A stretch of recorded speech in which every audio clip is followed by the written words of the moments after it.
Every Indian who went abroad then used to wear Bata shoes. And you can go and check everyone. There was one particular brand of Bata shoes called Ambassador.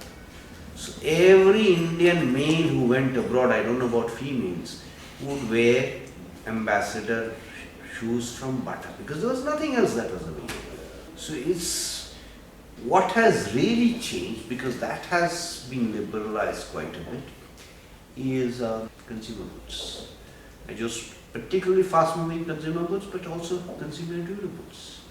And I don't know how many people know that a member of parliament even had a discretionary quota in the early 80s for HMT watches, because HMT watches were also in short supply.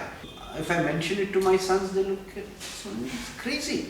There were no watches available. You see, I was delighted when I moved into Standard 9 and my father gave me his old HMT watch, which had gone back 30 years. Those days you did not change things, you see, because you got one with such a great deal of difficulty.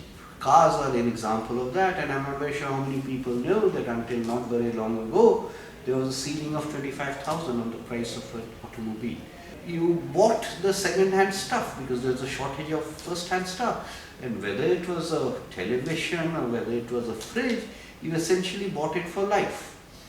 This entire concept that I junk it after 5 years, 6 years, never happened, including for computers. And again, people don't remember, those were the days of, even after 91 or around 1991, those were the days of 500 floppy tapes. And you were delighted if you got a 286 computer and you only had word star. But anyway, I sort of digress. So we had to wait for 1 year to get a telephone connection.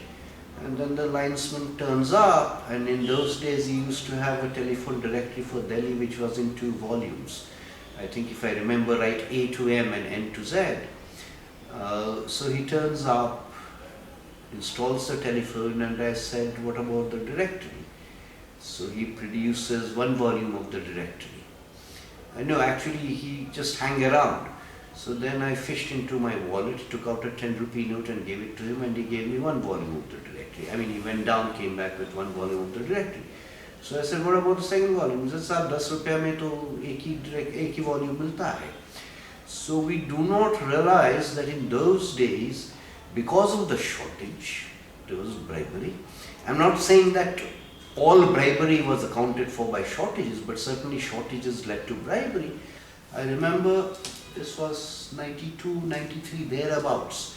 When we went through a transition where it was not a market determined exchange rate, there was a partial kind of thing called LERMS then. It was a dual exchange structure. I walk into a bookshop in Vasant Vihar and I find 2 copies of the same book, priced differently in rupees. Why? Because they were imported on different dates. The exchange rate was different. Now, that's pure logical. But in a system where you are used to things being fixed for n number of years, this certainly sort of changed. This is what reforms are also about. It's about uncertainty, which is desirable. When I moved to Delhi as a student, one of the things was that you only got the milk between this hour and that hour. So if you did not go between, I forget what it was, 5 to 6 or 6 to 7, something like that in the evening, you didn't get milk. So, like I said, you have one perspective when you are running your household. You have a different perspective when you are in someone else's household, even if it is your father and your mother. So I do have recollection that, oh, you have to go at this time to go to the Delhi milk supply booth to get the milk, otherwise you're not going to get the milk. I think the main impact of the reforms is 2 different things. One is you have a generation which has either been born after 1991 or has grown up after 1991. That generation is not used to the shortages.